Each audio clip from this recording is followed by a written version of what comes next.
お姉ちゃんが来た。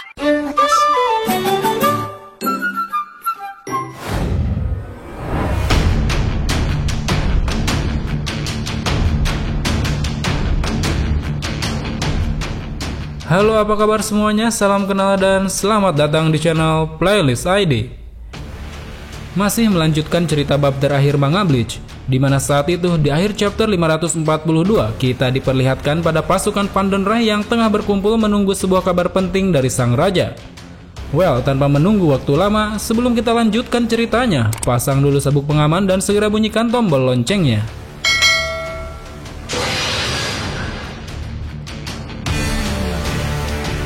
Di awal chapter 543 ini memperlihatkan suasana di dalam istana Vandenrai, di mana saat itu Yuhava tengah berdiri di hadapan para pasukannya. Dengan tanpa menunggu lama, Yuhava pun kini langsung memanggil seseorang dari balik tirai. Dan secara mengejutkan, orang yang tengah dipanggil Yuhava itu ternyata tiada lain adalah Uryu Ishida. Dengan telah memakai jubah putih ala Quincy-nya, dia pun berjalan memasuki panggung tempat Yuhava berada. Di sisi lain, melihat kedatangan orang asing di samping Yuhava, rupanya membuat para stand leader pun terkejut. Mereka bertanya-tanya tentang siapakah orang yang kini tengah berdiri bersama pemimpinnya. Kemudian setelah itu, Yuhava pun kini mulai memperkenalkan Ishida kepada para pasukannya itu. Dia menjelaskan bahwa Ishida merupakan Quincy terakhir yang masih hidup di era saat ini. Hingga pada akhirnya Yuhava pun mengumumkan bahwa sebentar lagi Ishida akan menjadi calon penerusnya. Mendengar hal itu sontak membuat para pasukan pun terkejut, termasuk diantaranya adalah Busby. Seakan tidak percaya dengan apa yang dikatakan pemimpinnya, dia pun mencoba memprotes keputusan pemimpinnya tersebut. Namun di tengah kekesalan yang dirasakan oleh Busby, rupanya Yugram secara tiba-tiba menahan Busby untuk bertindak lebih jauh. Menurutnya saat ini tidak ada gunanya memprotes keputusan yang mulia. Di sisi lain, melihat kekecewaan para pasukannya itu, Yuhava pun menegaskan bahwa tidak lama lagi mereka akan segera mengetahui kemampuan yang dimiliki Ishida. Sementara itu di tempat lain di istana, setelah pertemuan itu selesai, tampaknya beberapa stand leader tengah membicarakan keputusan yang telah diambil oleh pemimpinnya. Terlihat para stand leader itu diantaranya adalah Mas The Masculine, Begenoin, Fangdu, dan juga Busby. Di antara mereka, rupanya yang paling terlihat kesal adalah Busby. Dengan masih membawa kekesalannya, dia pun memutuskan untuk pergi menemui sang raja dengan maksud menanyakan sendiri alasannya. Namun belum sempat Busby bergegas, rupanya di hadapannya kini telah muncul sosok Yugram yang mencoba menahannya. Melihat hal itu, Busby pun mengatakan bahwa seharusnya yang menjadi penerus yang mulia adalah Yugram sendiri, karena selama ini Yugram merupakan tangan kanan bagi sang mulia. Mendengar ocehan dari Busby tersebut, tampaknya membuat Yugram tidak begitu mempedulikannya. Menurutnya, keputusan sang raja adalah absolut dan tidak perlu diributkan.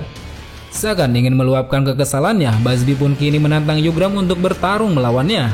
Karena menurutnya, saat ini Yugram telah bersikap pengecut dengan membiarkan tahta itu menjadi milik orang lain. Di tengah ketegangan itu, tiba-tiba saja muncul seseorang yang berusaha menghentikan pertarungan mereka berdua. Orang itu tiada lain adalah Askin Naklevar yang sedari tadi tengah memperhatikan mereka berdua. Menurut Askin, Yang Mulia tidak akan suka keributan yang terjadi di antara mereka berdua. Apalagi hal itu akan merugikan Yugram sendiri yang menurutnya akan menjadi kaisar selanjutnya. Sementara itu di ruangan milik Yuhava, terlihat saat itu Ishida tengah duduk di hadapan pemimpinnya sambil memegang wadah berisi darah milik Yuhava.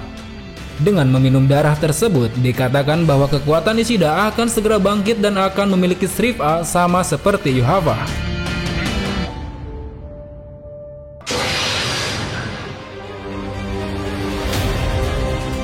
Pada awal chapter 544 ini memperlihatkan Ishida yang tengah menanyakan perihal dirinya yang ditunjuk sebagai pewaris tahta oleh Yuhava. Menurutnya, keputusannya yang tiba-tiba saja menunjuk orang asing hanya akan membawa kekacauan di antara para pengikutnya.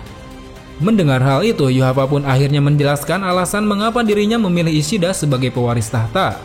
Dia menjelaskan bahwa sebenarnya Ishida memiliki sesuatu yang bisa melampaui kekuatan miliknya. Karena menurutnya, Ishida merupakan satu-satunya darah campuran yang selamat pasca terjadinya Auswahlen. Rupanya hal itu merupakan fenomena langka yang belum pernah terjadi di dalam sejarah Quincy. Oleh karena itulah kini Yuhava menyebut Ishida dengan sebutan yang terselamatkan. Mendengar hal itu, Ishida pun terdiam seakan telah mengerti dengan apa yang telah dijelaskan oleh Yuhava tersebut. Dari sorot matanya, kini Ishida tampaknya telah mulai sadar dengan takdir yang tengah dipikulnya. Masih di dalam istana Vandenrai, tepatnya di ruangan milik Bambietta Basterbine, terlihat saat itu dia tengah menebas bawahannya hingga terbelah menjadi dua. Rupanya hal itu dia lakukan hanya untuk bersenang-senang dengan bawahannya. Di sisi lain, dari arah pintu masuk, datanglah para stand leader lain yang merupakan teman dekat Bambietta. Para stand leader itu diantaranya adalah stand leader P. Meninas McAlon, stand leader G. Lil Toto Lampard, stand leader Z. Giselle Gewell, dan stand leader T. Candice Catnip. Melihat apa yang telah dilakukan oleh Bambietta, lantas membuat para stand leader itu pun saling bergurau satu sama lain. Menurut mereka, seharusnya Bambietta bisa melakukannya di luar ruangan agar tidak mengotori ruangan miliknya. Di sisi lain, tiba-tiba saja Bambietta menembakkan kekuatannya ke arah dinding seakan ingin menghentikan percakapan di antara teman-temannya itu. Sambil berjalan, Bambietta pun menjelaskan bahwa saat ini dia tengah khawatir dengan masa depan Vandenrai. Sementara itu di tempat lain, tepatnya di ruangan milik Yugram, terlihat saat itu dia tengah masuk ke dalam ruangannya. Pada saat itu tampaknya dia telah disambut oleh salah seorang pelayan yang tengah berdiri di hadapannya.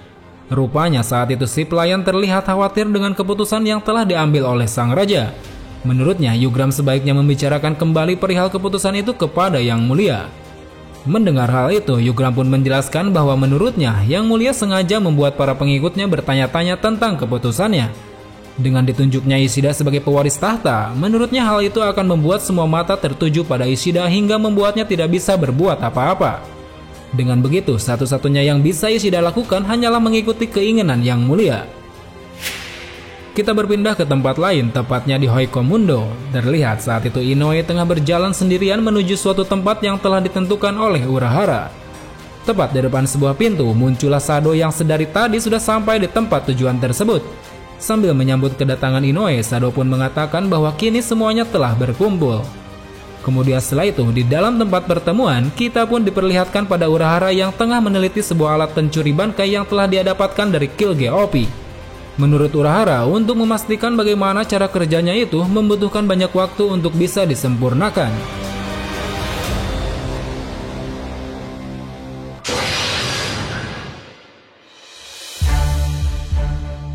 Di awal chapter 545 ini memperlihatkan suasana di kediaman keluarga Kurosaki. Terlihat saat itu Yuzu tengah memasak makan siang untuk ayah dan saudara perempuannya. Di tengah dia memasak, Yuzu pun bertanya-tanya tentang kakaknya Ichigo yang belum pulang dari latihannya. Sementara itu di tempat lain, tepatnya di istana Soul King, terlihat saat itu Renji dan Rukia tampaknya sedang melakukan latihan tatap menatap. Rupanya itu merupakan salah satu latihan yang telah diberikan oleh Ichibe pada Rukia dan Renji. Kemudian setelah mereka melakukan latihan tersebut, kini perasaan berat yang mereka rasakan sebelumnya sudah tidak mereka rasakan lagi. Rukia mengungkapkan bahwa rupanya kondisi udara yang tidak normal di sana telah menyulitkan mereka untuk melakukan konsentrasi Reishi. Di tengah pembicaraan Renji dan Rukia, tiba-tiba saja Rukia mendapatkan sebuah panggilan dari Kirinji. Di sana, Kirinji mengabarkan bahwa saat ini Kuchiki Byakuya sudah sembuh dan sudah terbangun dari ketidaksadarannya.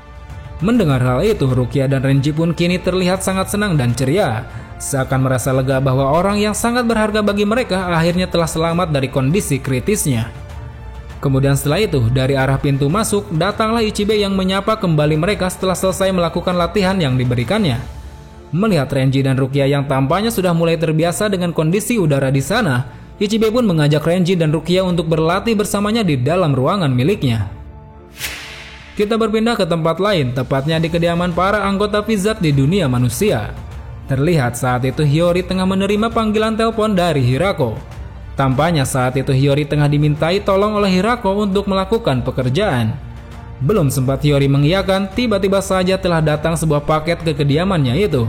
Rupanya paket tersebut merupakan kiriman dari Hirako sendiri dan juga salah satunya dari Mayuri. Melihat hal itu, dengan sigap Hiyori pun menyanggupi tugas yang diberikan oleh Hirako dan Mayuri tersebut. Rupanya tugas yang diberikan padanya itu adalah untuk memperbaiki jalannya distorsi antara dunia manusia dan Soul Society. Sementara itu di tempat lain, masih di dunia manusia, terlihat saat itu teman-teman Ichigo tengah membicarakan Ichigo yang beberapa waktu ini belum sempat mereka lihat. Begitupun juga dengan Inoue dan Sado yang menurut mereka sedang terlibat dengan urusan yang tengah Ichigo kerjakan. Di tengah pembicaraan itu, tiba-tiba saja dari arah belakang datang Kyoraku menyapa mereka semua. Dengan wajah yang cukup serius, dia pun langsung memberitahukan tujuan kedatangannya ke tempat tersebut. Dan secara mengejutkan, rupanya Kyoraku ingin memberitahukan tentang perpisahan yang akan terjadi antara mereka semua dengan Ichigo. Mendengar hal itu lantas membuat mereka semua pun terkejut, seakan tidak percaya dengan apa yang baru saja mereka dengarkan.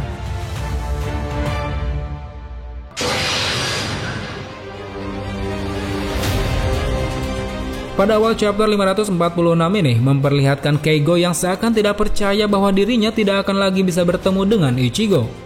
Dengan ekspresi yang terlihat kecewa, Keigo pun menyalahkan Kyoraku yang menurutnya merupakan orang yang telah bertanggung jawab atas hal itu. Mendengar hal itu, Kyoraku pun membenarkan perkataan Keigo tersebut. Dia mengatakan bahwa saat ini Ichigo tengah berusaha melindungi Soul Society dari ancaman yang sangat berbahaya. Kyoraku pun memberitahukan bahwa sekarang ini Ichigo tengah berlatih di suatu tempat yang sangat istimewa di Soul Society. Menurutnya, ketika Ichigo kembali nanti, kemungkinan besar dia akan membawa sebuah kekuatan baru di dalam dirinya. Namun tampaknya hal itulah yang membuat Kyoraku menjadi khawatir. Karena menurutnya, kekuatan baru yang dibawa Ichigo itu bisa saja berakibat buruk terhadap dunia manusia nantinya. Sehingga mau tidak mau, dia tidak akan membiarkan Ichigo kembali ke dunia manusia. Mendengar hal itu lantas membuat Keigo pun marah dan langsung menarik baju dari Kyoraku. Menurutnya sangat tidak adil bagi Ichigo jika dia dilarang untuk kembali ke dunia manusia setelah sebelumnya berusaha menyelamatkan Soul Society. Di sisi lain, mendengar hal itu, Kyoraku pun langsung mengatakan bahwa kemungkinan hal itu terjadi masihlah sangat kecil.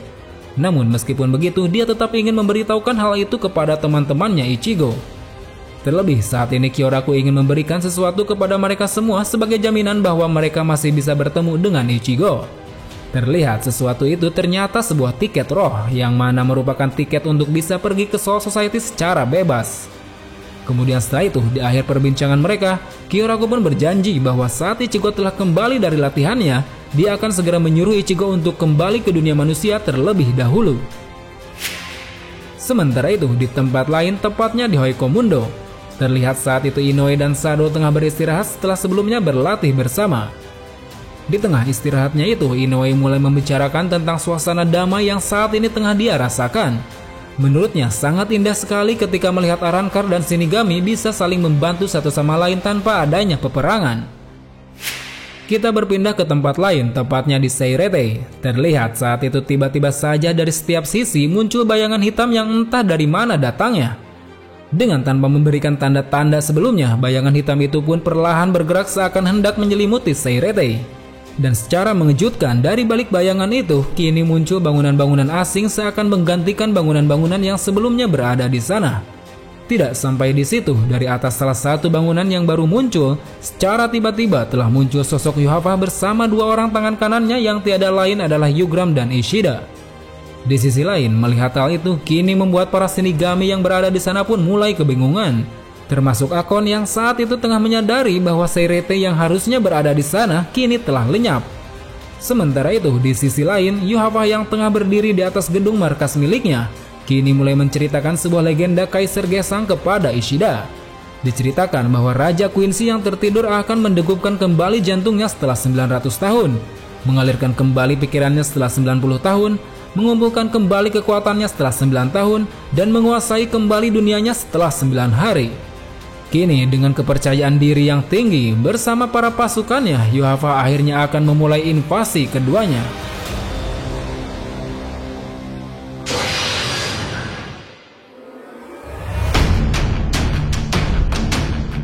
Well teman-teman, sangat menarik untuk mengetahui bagaimana akhir dari pertempuran Shinigami melawan para Queens ini. Kira-kira apa yang akan terjadi pada Soul Society setelah dimulainya pertempuran kedua kali ini? Pantengin terus channel ini karena ceritanya masih sangat panjang. So, sampai jumpa di video selanjutnya. Salam Bleach Lover.